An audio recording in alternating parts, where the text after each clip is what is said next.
support to this video guys. Nambunot ni si Ate Jorlen guys kay wa na sa kwarta. Ayo. Sama ni ang mga classmate. Oh, siya na gapahan ni madam. Ay. Apa mga gwapa kaayo sa mata na nasisagatawa kay ayaw sa kwarta. Ano sila mga graduating.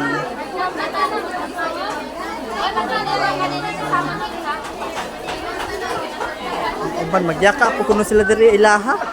Kaya wa po kuno sila yung mga kuan.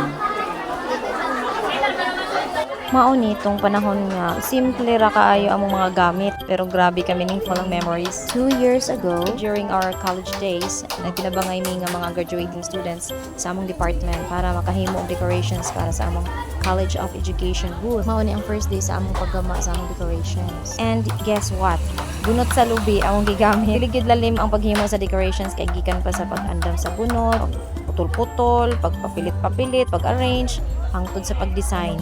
Pero tungod kay nagtinabangay man ni, nahimog gihapon na makalingaw kaayo balikan ang mga moments nga kapoy na. Pero sige gihapon og katawa, tabi ug trabaho.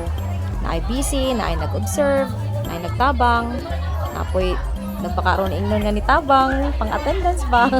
Pero beyond sa decoration, mas importante ang teamwork and friendship nga among napalambo isip mga graduating students. Karon nga makita na ako ni nga video, makahinumdum ko nga college wasn't just about exams, requirements and deadlines. It was also about the people we met, and the memories we created, and the moments we shared together.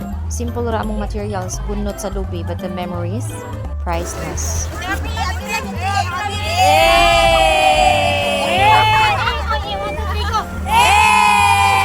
Gid mi ang mga college memories nga bisan pila pa ka years ang mulabay nindot gihapon balikan. To my fellow graduating students sa una nga karon mga LPT na, thank you for the memories.